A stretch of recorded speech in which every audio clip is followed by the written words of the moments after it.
Welcome back to the Assertive Podcast. I'm Erica. I'm Jess. And we are licensed professional counselors in Texas, reviewing Am I the Asshole Reddit threads to help you learn skills for communication, healthy boundary setting, and assertive interpersonal functioning. Today, we're going to be talking about having tough conversations when there's a power differential and how to stay assertive during that. We are going to be doing that with a post titled, Am I the Asshole for Moving Out When My Parents Asked Me to Pay Rent? I'm 23 and the oldest of 5 siblings. I'm a full-time student, and I also have a part-time job in my field. And when I complete my degree, my employer will take me on full-time. I make enough from my part-time job to pay for my school and put some money aside. My siblings range from the ages of 10 years old through 20. Both of my parents work full-time. I have taken on a lot of responsibilities for keeping everything running in the house. I do the grocery shopping, the laundry, as well as making dinners and doing meal prep so everyone has lunches ready to take every day. I also get all of my siblings to do their part with regards to household chores. For example, my youngest brother is responsible for feeding and walking the dogs, so I make sure that there's dog food in the storage bin and poop bags on the leash.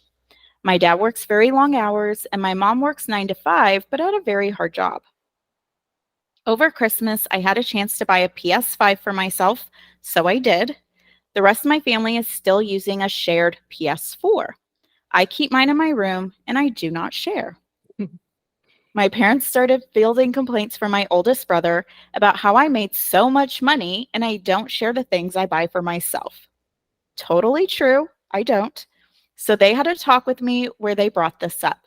I pointed out how much of the household work I do, and they said it wasn't fair that I was earning so much money without contributing. They told me how much they expected from me in contribution or rent. I went to my room and I did the math.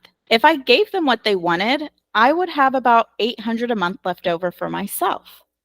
If I dropped a couple of classes next semester, I could go to almost full-time hours with my current employer, and it would only take me an additional year to graduate. But I would be able to afford my own place, and I would have way more free time and disposable income. So I packed up and moved out. Everything I owned fit my car. I stayed at an Airbnb for 2 weeks until I could get everything sorted with an apartment, school, and work. It was great. I'm not going to lie. I may have gone a little overboard on Tinder. I couldn't have women over to my parents' house. I just moved into my own apartment. I'm staying part-time until I finish this semester. I will work full-time over the summer and go to a lighter class load in the fall so I can work more and pay my bills. My oldest brother has been tasked by my parents to do everything I used to do.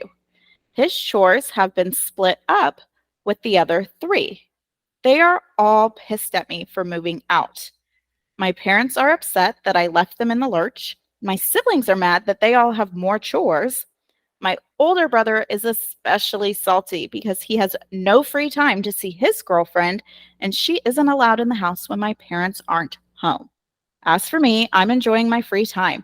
I bought myself a plant from IKEA. I do feel bad for screwing them all over, but it didn't make sense for me to do all of that work and pay rent on top of it. We have a small edit. All the chores were split fairly. I wasn't doing any more than anyone else. I thought it was fair until I was asked to contribute money as well. So, am I the asshole? Man, I'm thinking like, man, if I did not learn how to meal prep and cook dinner until I was like 34 fucking years old. Like maybe something about having the children become parents. They figure out some life skills here pretty early, huh? Yeah, maybe a bonus. Yeah. Growing up too fast there. Mm-hmm. What's your first take of this post? My first take is I think they have some really positive attributes. So they're obviously really responsible. They're essentially co-parenting their 4 younger siblings, doing a lot of really adult tasks, meal prepping, doing dinners, doing the grocery shopping. So having the forethought of like, what are we going to eat this week, and adding all of that to the list. And I'm assuming keeping some type of budget that you're accountable to the parents for, all while going to school full time and earning a degree and holding down a part-time job. Yeah, that's a lot. So I feel like they have probably some really good organization skills to do all of this.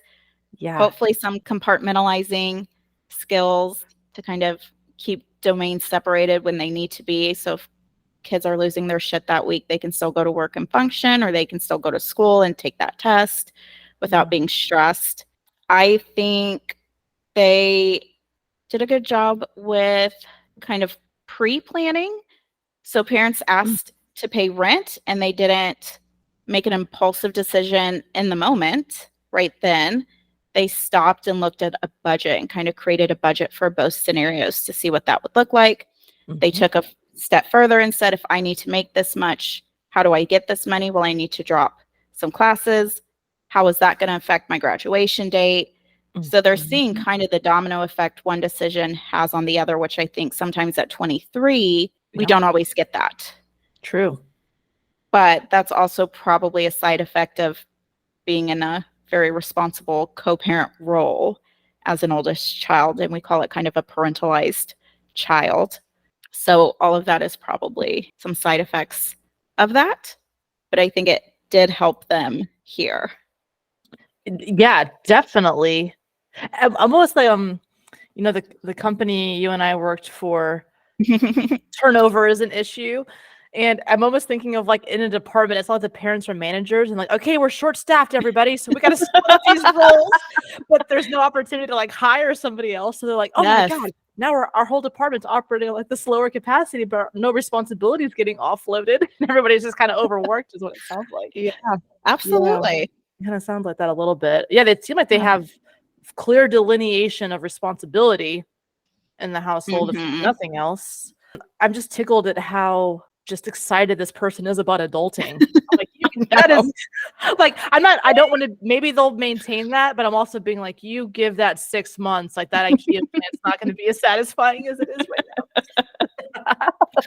Well, to be fair, they have been adulting for who knows how long. And I think now they get to adult with the for freedom. they're just adulting for themselves. So yes, they are probably still having to clean and cook and do laundry.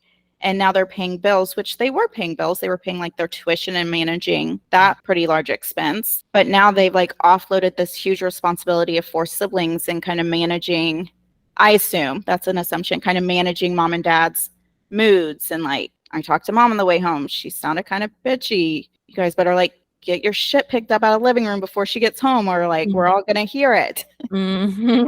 Yeah, like they're like the it's like middle management. Yes. I feel like, hey, like the supervisor to come in and you guys gotta get your shit together, doing an on-site visit here. Yeah.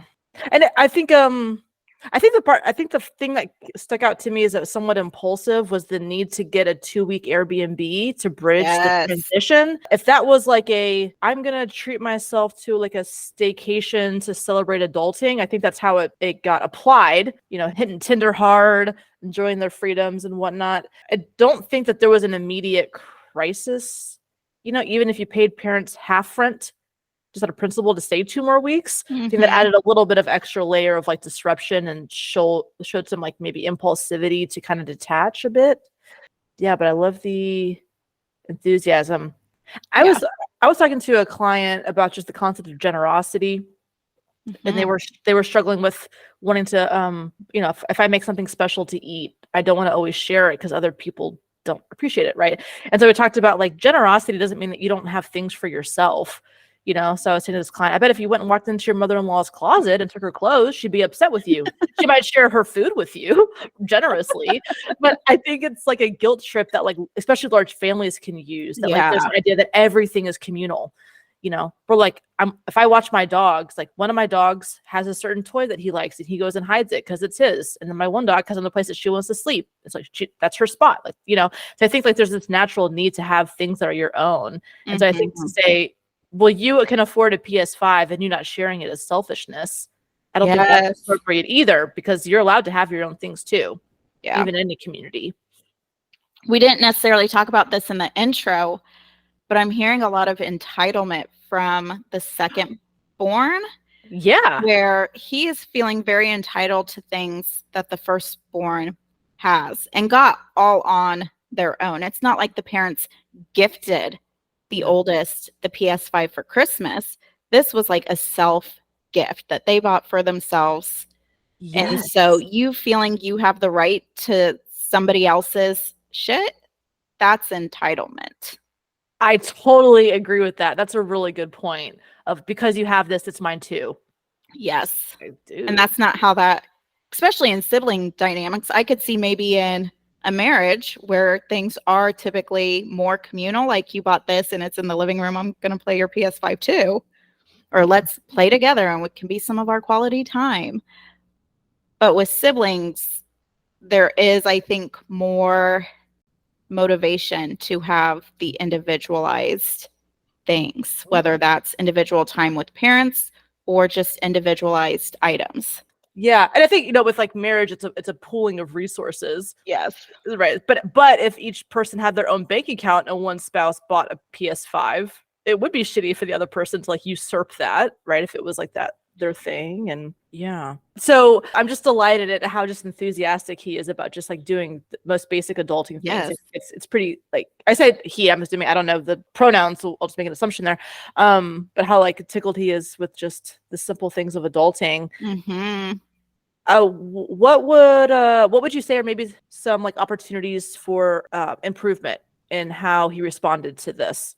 I think so. It doesn't specifically say if there was a conversation with the parents regarding moving out, but I think even before that, talking with the parents about their authority over things they bought for themselves.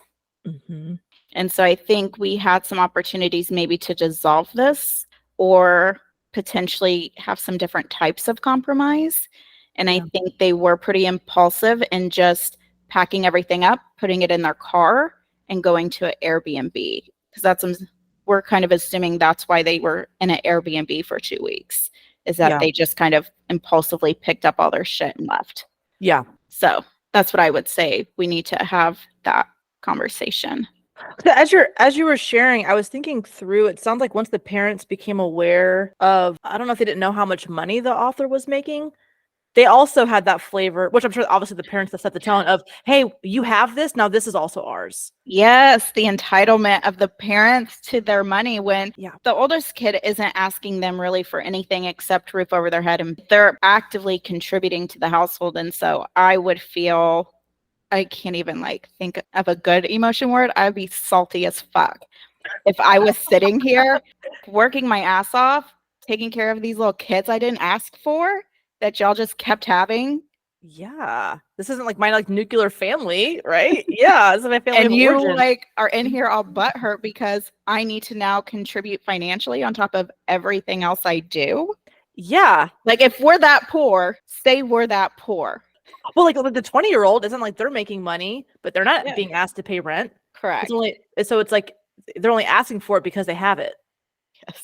Because So if I'm 23 and I'm doing all of these things and you are treating me like a full-blown adult running the household, you don't get to pick and choose when you treat me like an adult.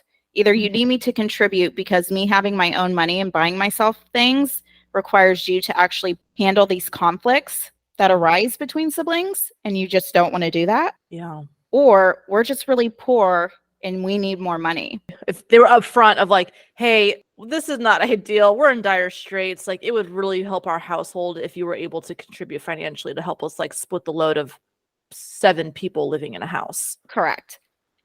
And I can't say for this author, but I would respond very differently to my parents coming to me like an adult, respecting me as an adult, and being vulnerable versus acting completely entitled to my paycheck.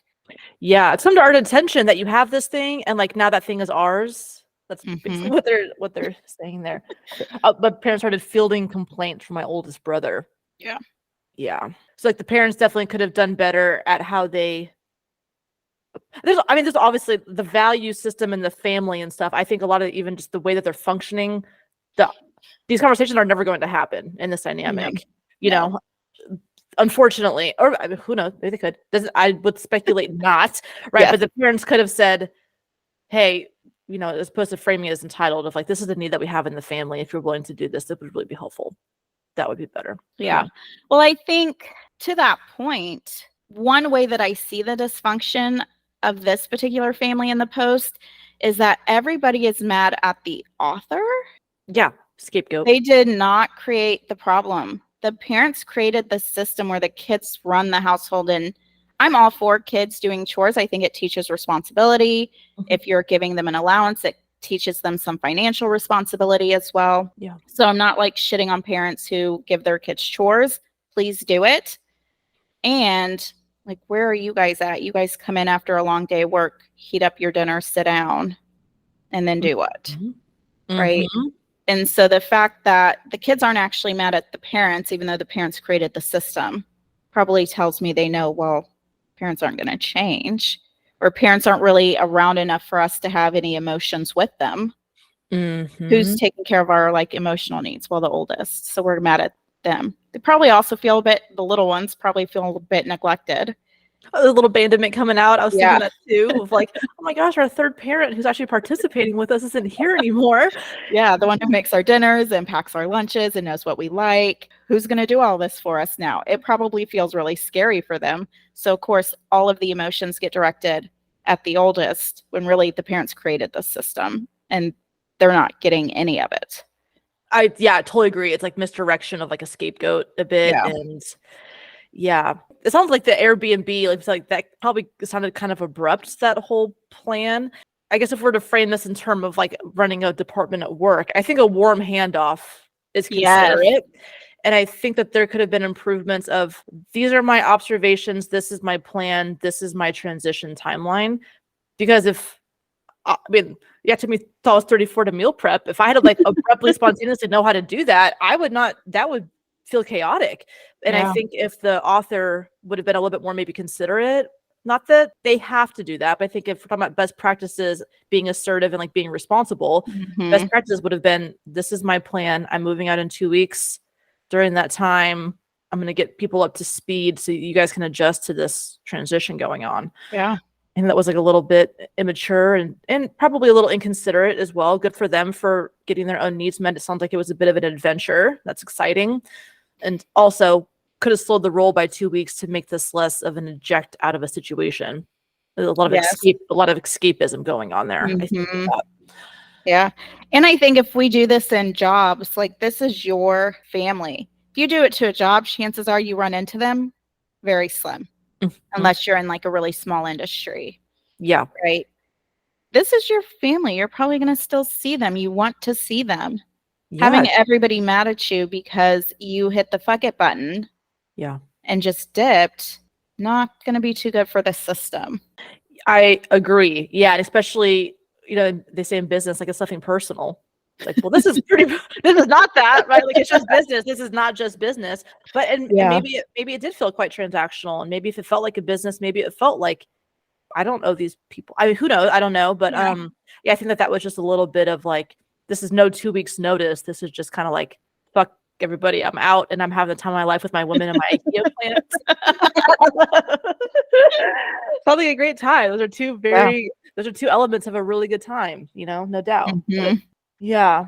So in a perfect system, how would you model for a client how to have a conversation about like a big life change like that and like kind of dropping a bomb? Yeah. With the power differential between parent and child, even though this is an adult child, I would still go with our basic I statement framework where I feel, then we put in our emotion, because, and our rationale. And then the I statement naturally leads us into stating our need or stating our boundary. So for this individual, I might suggest, I feel confused with your request for me to pay rent because I contribute in non-financial ways to the household, in pretty significant non-financial ways. And I am also only working part-time, and I am paying for my school without any financial assistance from you. And I've done the math. And if this is a hard line that you are setting, that I paid this specific number in rent, it would make more sense for me to move out, and I could actually have some more freedom and get to be a young, carefree 23-year-old instead of a 23-year-old who's a parent of 4 kids who aren't mine.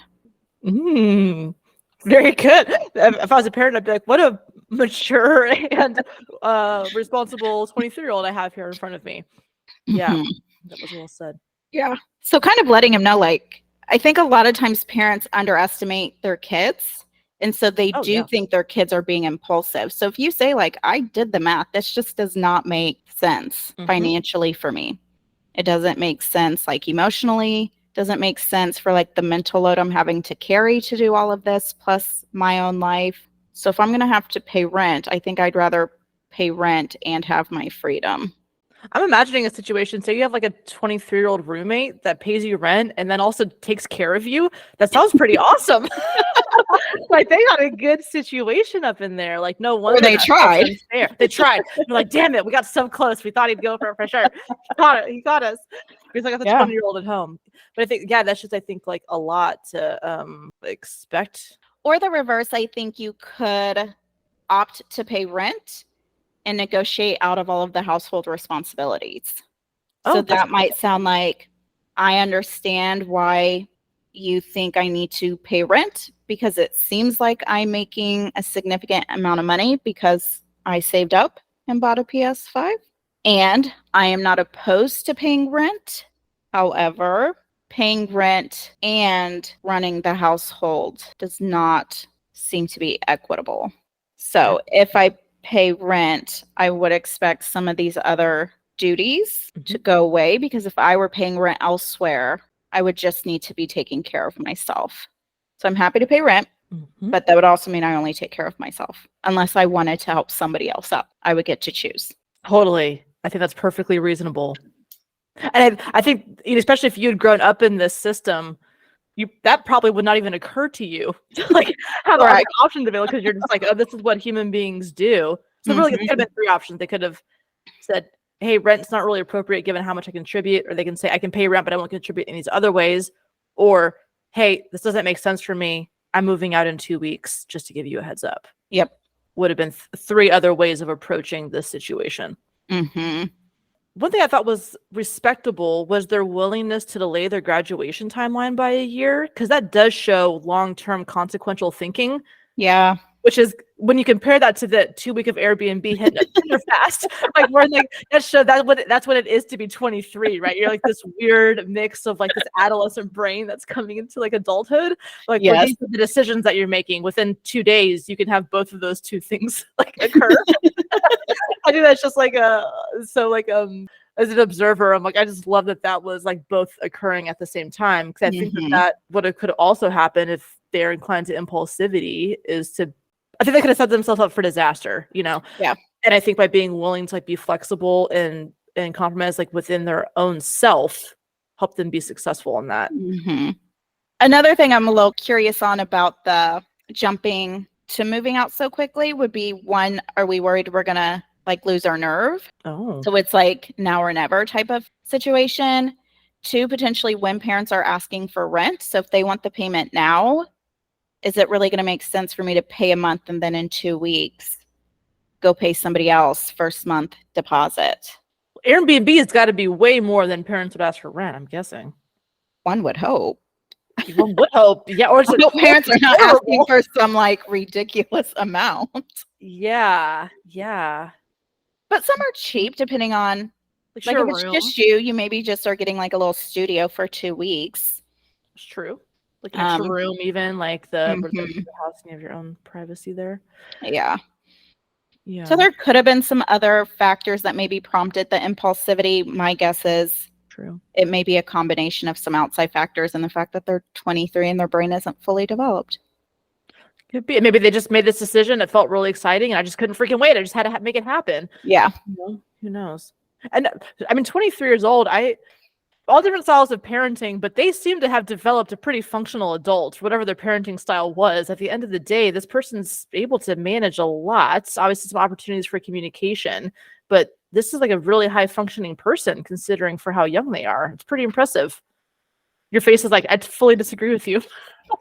Maybe I was a little young for my age. I grew I up don't know. faster, but it was like a way you cope. A lot of times when you have like emotionally immature parents, the kids do tend to take that on. Mm-hmm.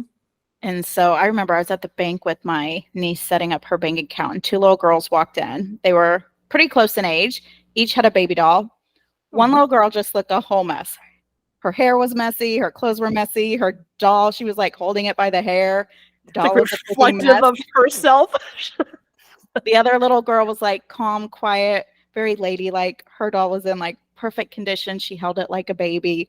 And like the security guard was like commenting on kind of the disheveled child. I was like, disheveled child's like living to her own beat. She's going to be fine. This other one's going to need fucking therapy because she's 5 and she's acting like an adult. Like children who are like old souls, if you're commenting on children being an old soul or how mature you are for their age, something's not wrong. going correctly. Yes. That's very fair. Yeah, that makes So sense. here, I imagine there's probably some emotional distance. Parents are overworked. They're drained and exhausted when they get home.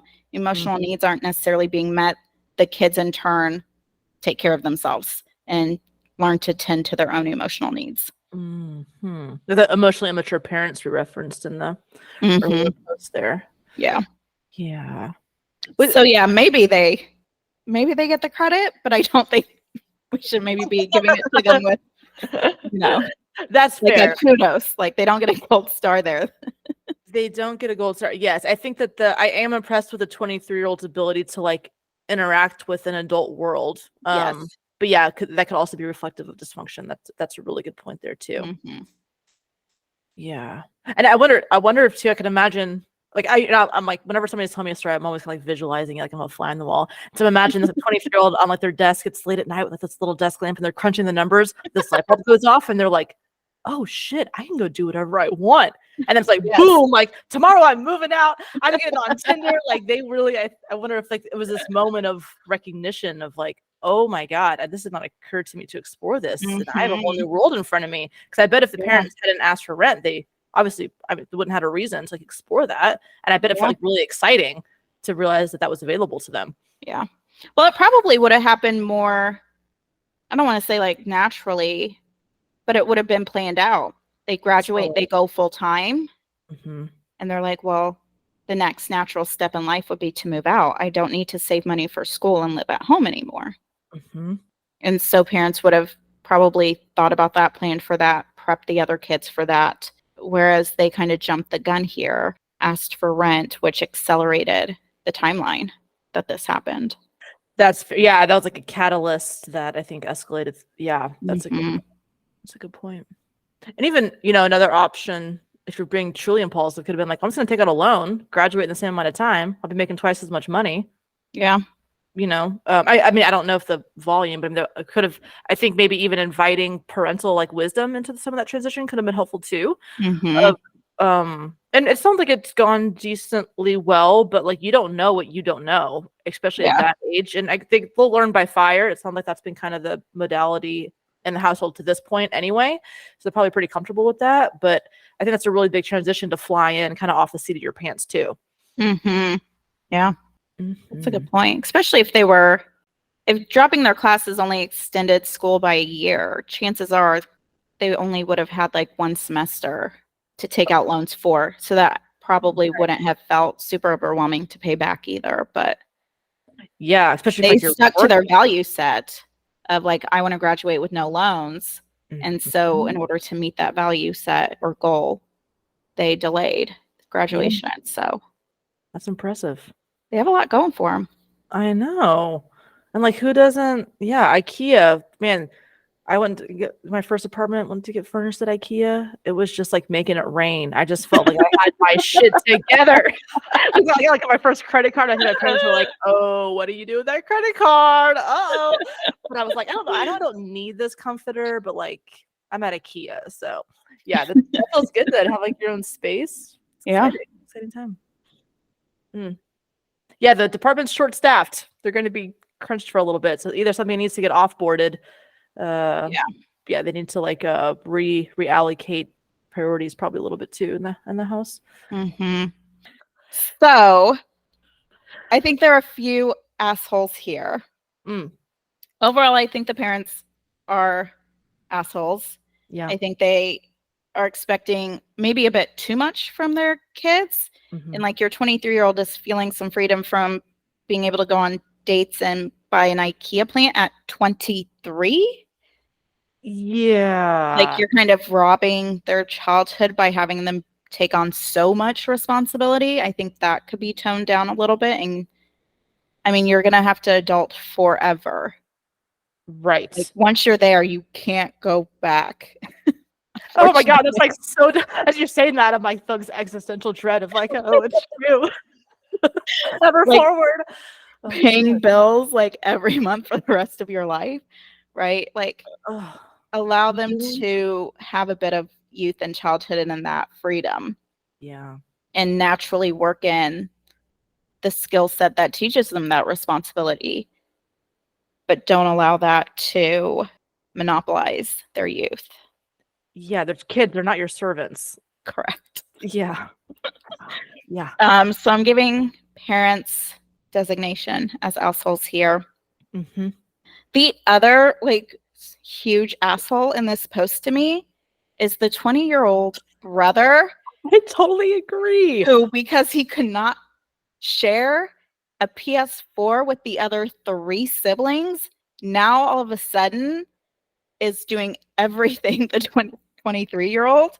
Like that entitlement backfired so hard.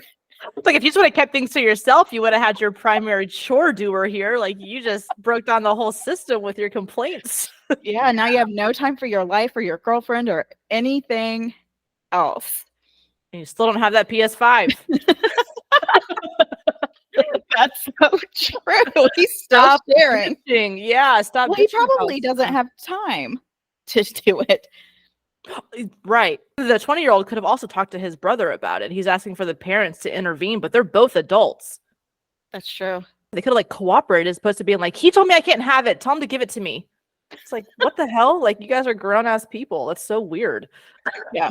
And the parents getting involved in that, I'd be like, you guys are both over 18. If you want a PS5, take your ass to work and get yourself one. Exactly. That's what I'm saying. Oh my God. Yes, I totally agree. 20-year-old brother, for sure, asshole. He might be the most overt asshole, I think. Yeah. He just shot himself in the foot and didn't even realize it.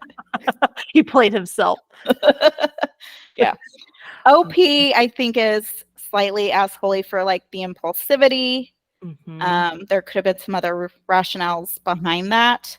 But overall, I think they did a good job of forethought and not jumping into this. Well, if I have to share my PS5 and pay rent, I'm moving out. Yeah, it didn't seem like it was coming from a place of like vindictiveness. It more so seemed like, oh, this is an opportunity for like something like a freedom, you know, a new lifestyle.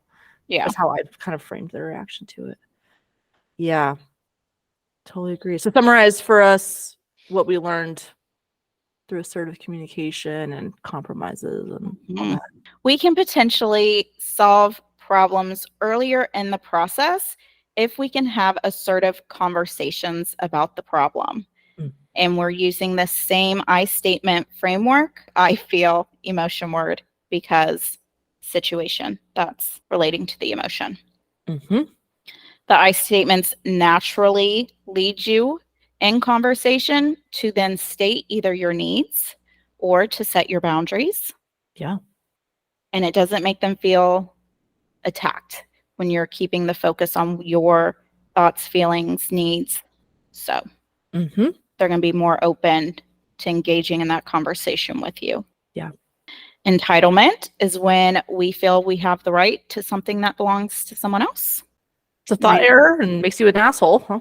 Correct. You do not stop being entitled. You want a PS5, go to work and make some money and buy your PS5.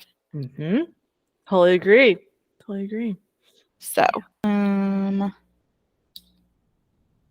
Mature children or children who seem mature for their age are probably experiencing or have experienced some type of trauma. So, And I was thinking, with impulsivity, talking about the negative consequence of the impulsivity is you lose the opportunity to think of other options for compromise. yeah. And then you also lose the opportunity to gain like wisdom from your support system. So you can, shoot first and ask questions later. But if you're willing to loosen up on the rigidity of what you're wanting and slow down a bit, sometimes that'll help it go a little smoother. So being open to that too. Yeah. Some good conflict resolution options in this post. Yeah, I agree. It's a fun one. All right. Other thoughts? I don't think so. I agree with your asshole verdicts. So yeah. Great. All right. That's what we have for you guys today. As always, we'd love to hear your thoughts. Send them to us at assertivepodcast@gmail.com. Until next time.